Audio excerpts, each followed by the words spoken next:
Okay, what's up, y'all? Welcome back. This is Daryl D TV, coming back at you with another video. So check this out. I'm a big music guy. I love music, as you can see. I love music, and I've gotten the opportunity over the years to meet some of my favorite artists, some of my favorite groups, and I've met a ton of people over the years. I mean, all the way back from the early 90s all the way until today. I've probably met hundreds of celebrities and people that I'm really into. And of all of the people that I've met, it's like there was always that one person that I was completely starstruck over. That one person that I was just like, wow, I can't believe this person is here. I can't believe, I'm in the same room with this person. And I've met a lot of people. I remember meeting George Clinton backstage at a show, and we're talking the mid to late 90s, and he might as well have been, Michael Jackson or James Brown. He was huge all my life. I remember meeting Erykah Badu backstage at a concert, and just different people that were huge. But as many people as I've met, I wasn't always starstruck. As far as just being starstruck, that's only happened a few times, not many times at all. So today I want to actually tell you guys about some of the people that I've met that I was just in awe of. The first one that I want to share is kind of a surprise to me, because even though I knew that I was going to meet this person, it really wasn't until we were like right there in front of each other that it kind of really hit me. And that person is OC from the Digging in the Crates crew.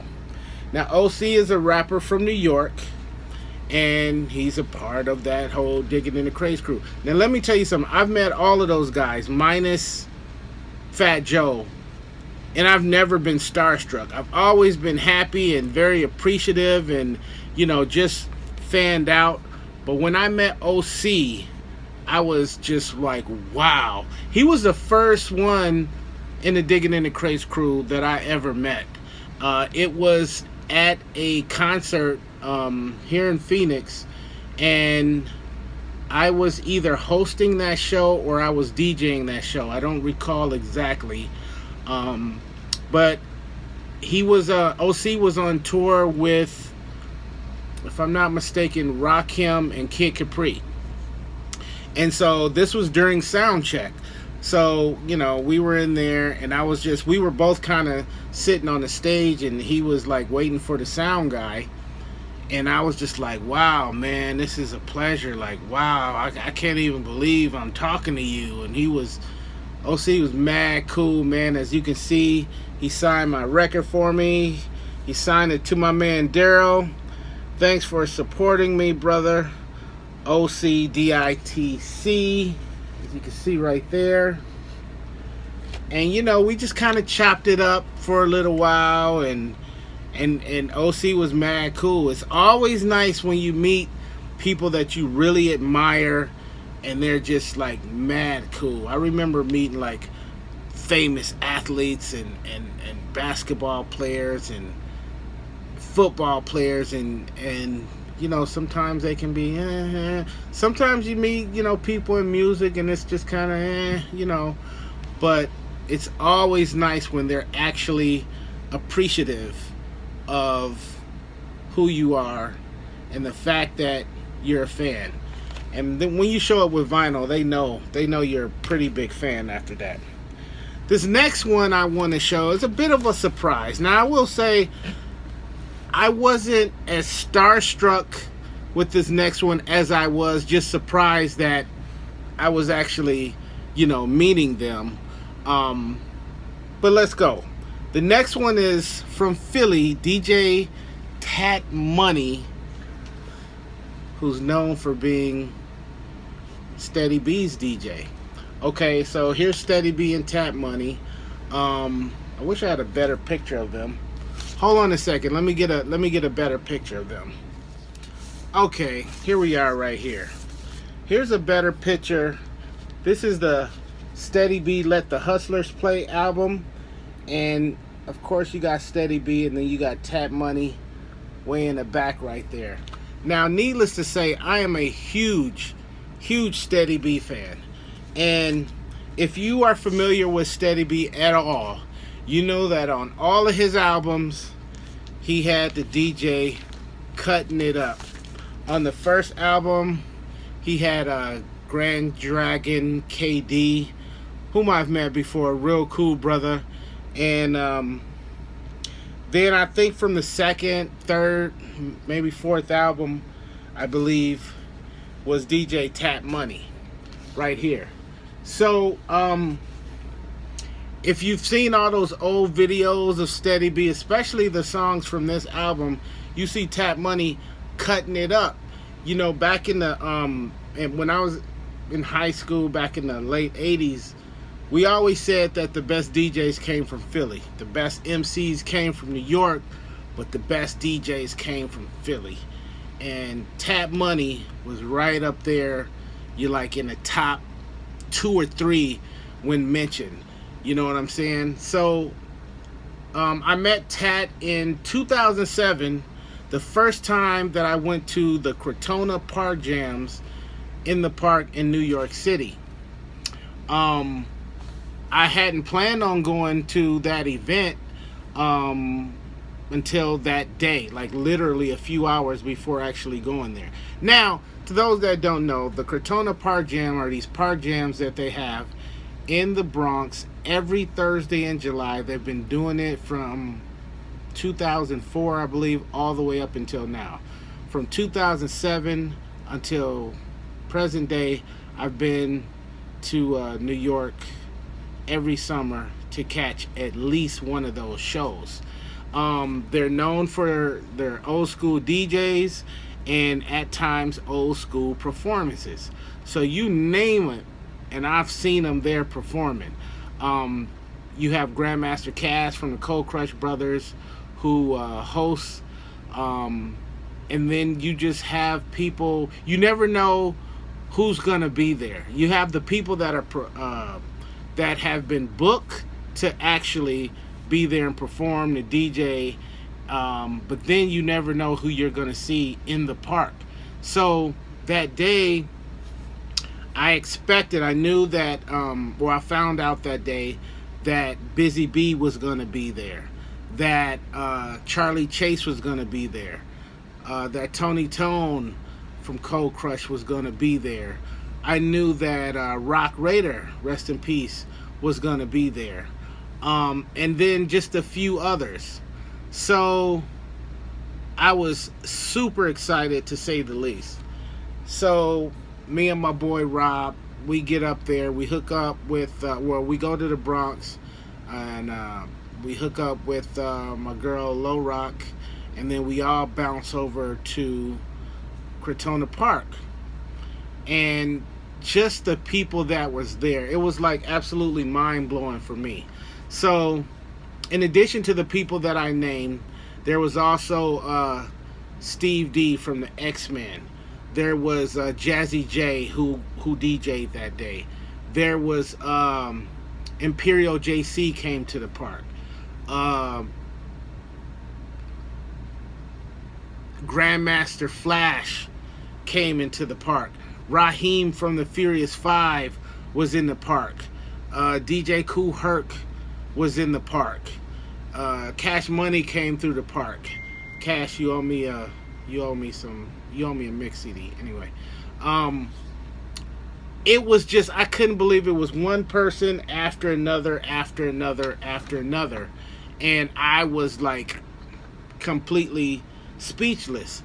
So I'm going from person to person, I'm getting pictures and autographs and all this kind of stuff, and who do I see standing in the crowd? Nobody recognized them. This guy had his camcorder and he's just peeping the scene, just like I was, just like everybody else. None other than Tap Money. And I go up to him like, "Yo, Tap Money." He was like, "Huh?" I was like, "Yo, man." I grabbed him and dapped him up and hugged him and all of that. I was like, "Yo, I'm a big fan. I got your mixtapes. I got all the Steady B albums, this, that, and the other thing, all the Kwame albums." He later DJ for Kwame. And he was just like, "Whoa, wow, really? Me? Huh? Oh, whoa. Oh, okay." And it was crazy, man. So it was a real cool meeting between an artist and a fan. And it was really cool. So this was 2007. So fast forward to 2008, and I just figure, he's going to be there the next year. So I just thought, you know what? I'll bring my Let the Hustlers Play 12-inch, and if he's there, I'll get him to sign it. And sure enough, he's there the next year in the park. We chop it up a little bit. I get him to sign my record. Let me tell you, when I pulled this record out after he signed it, when people in that park saw this record, everybody started going crazy.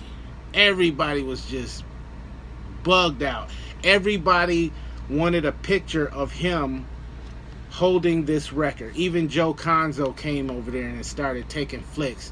Next thing I know, my record and Tap Money, they were like all over the park taking pictures, this, that, and the other thing. It was really cool. So see, right there he wrote 2008, and he wrote, "My dog Daryl D, what's good, fam? Keep it hip hop, DJ DJ Tap Money." Get that right, Tap Money. So yeah, like I said, this was not so much of me being starstruck, but more so, I think just a pleasant surprise for the both of us that ended up being cool. So I wanted to show you guys that. Tat, you owe me some mixtapes. I remember, all right? Okay, so next up, man, this was a cool one. It's one of the, man, this guy's from one of my favorite groups in the whole world.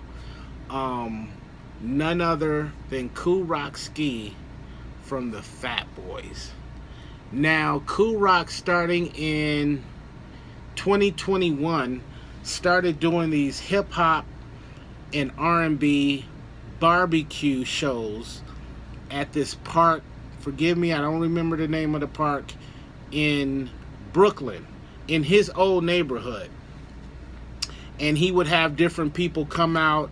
Ralph McDaniels would do some hosting. He'd have DJs playing, and they would give out awards and citations to different people, in hip-hop. I believe the first one I went to in 2021, there was, Grandmaster D from Houdini was there. They were honoring Ecstasy from Houdini, and they were also honoring Prince Markie D, who had passed away, and of course Biz Markie, who had passed away. And so there were different people in the park. Ralph Carter from Good Times was there. There was a few other DJs I don't recall. I remember, what's my man's name?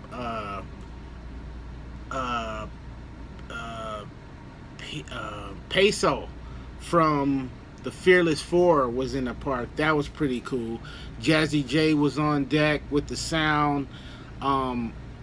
Incredible. I am a huge Fat Boys fan, and unfortunately for me, I was too young back in the day to ever catch them in concert, so I never got to see them live. Never got to meet Prince Markie D, and never got to meet Buffy.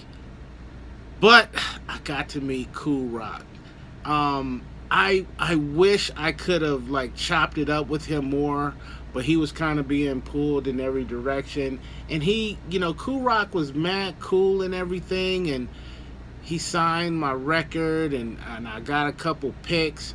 But man, oh man, did I want to just sit back and chop it up with dude, man. I wanted to. He was real nice, real cool dude.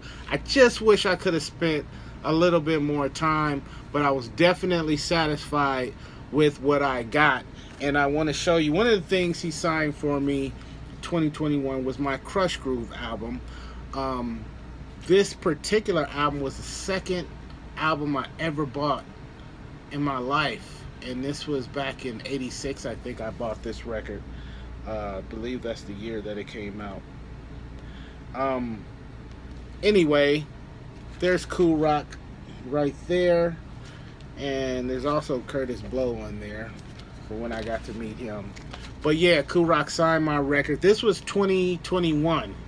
And then in 2022, I was fortunate enough to be in New York at the time when he was doing the second annual hip hop and R&B cookout. And I got my other Crush Groove record signed. And as you can see, he signed it right there. And down there is Jesse D from the Foursome D's, who was at the park last year, along with Bow-Legged Lou from Full Force, and I believe Spoonie G's wife was there, and let's see, what's my man's name? No, Jesse D. This was Steve D. Jesse D passed away. Jesse D's girlfriend was there because Jesse D was being honored, and so she was there and spoke some words. And this is Stevie D's autograph on here. My mistake. But it was a beautiful thing. Ralph McDaniels was in the house again. Grandmaster D was there again to perform. DJ Hollywood, the greatest DJ on the planet, was there doing a couple sets. It was a beautiful thing. Kango Kid, his family was there. He was being honored with a citation from, the borough of Brooklyn.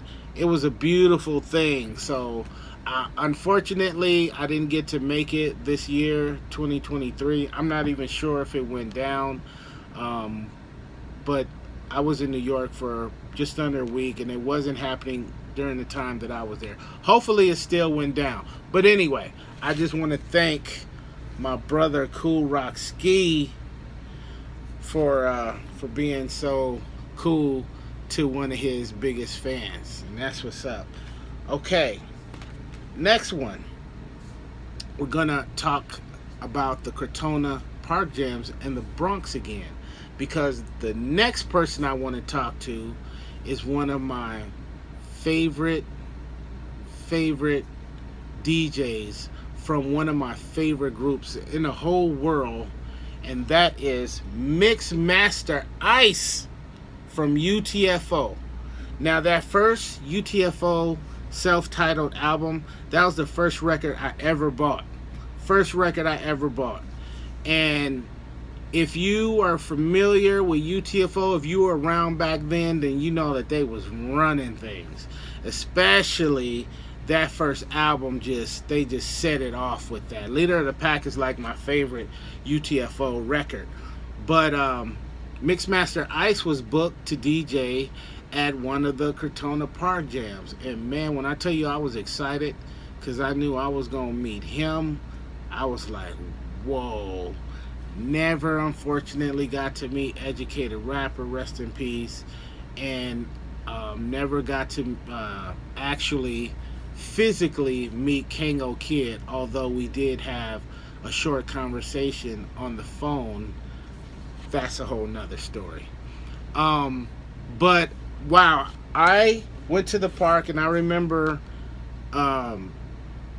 Mixmaster Ice being there, and I was just like, wow. I was standing there. I asked him, of course I bought a record with me, and I asked him to sign it. He was real cool, and I was just like, I remember he was just kind of standing there like this, and he was like checking out the stage, and I was just like, wow. I was just like looking at him like, wow. wow, that's Mixmaster Ice. Like, whoa.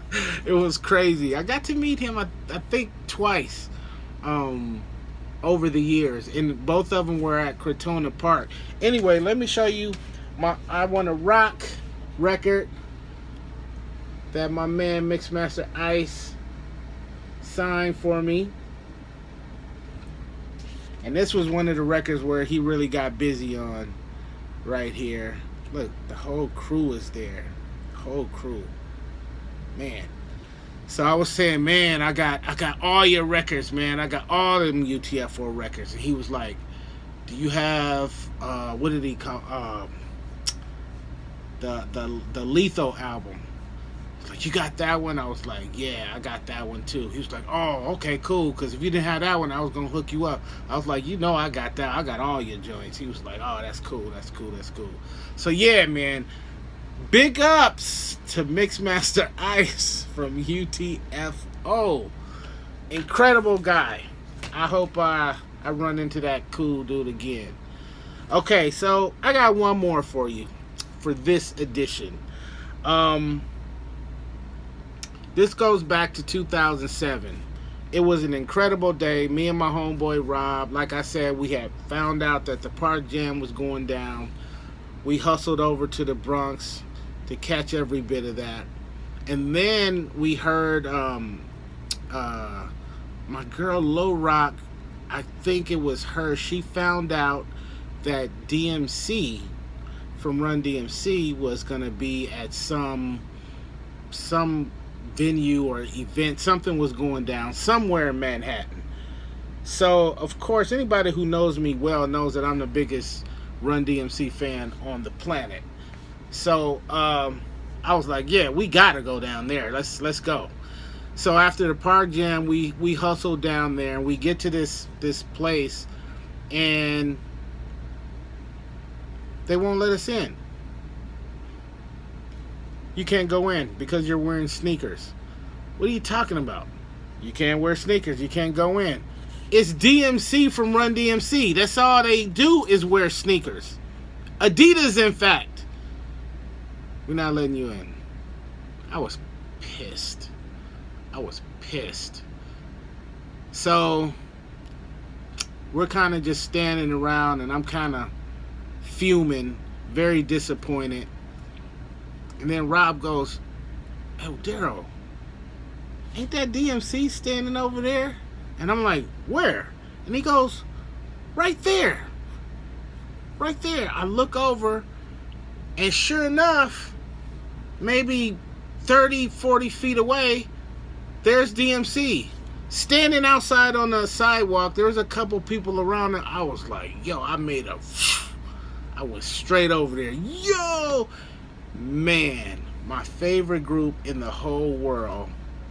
And here's DMC, face to face with the king of rock. To say that I was starstruck is an understatement. My smile was like way up here.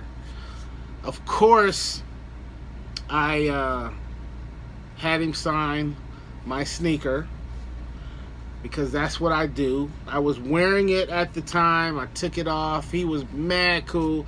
You know, a lot of people have met DMC. Everybody can tell you he's like really cool and down to earth. Again, I wish I could have spent a little more time and chopped it up with him a little bit more, because like, I'm a huge, you want to talk Run DMC, come talk to me. Okay, that's the kind of fan I am. But I was so grateful I got to meet him. And let me tell you, I was just like, wow, just not speechless, because I had plenty to say, but I just had to get in where I fit in and get the little bit of time and get a little bit of his attention, which I was able to do. And I want to show you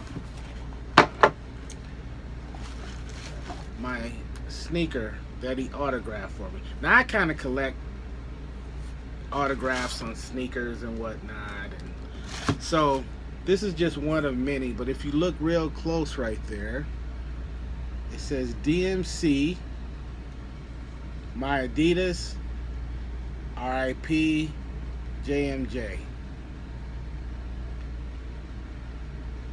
So I've collected a lot of autograph Run DMC items, but this is the only one that I actually got on my own.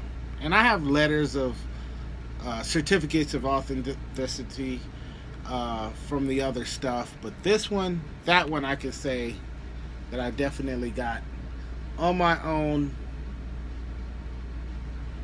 and it was a big deal. Trust me.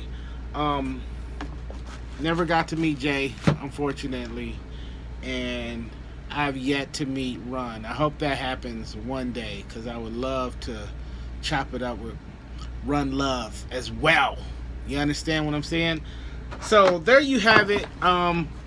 Met a lot of people over the years, but only a few just had me like,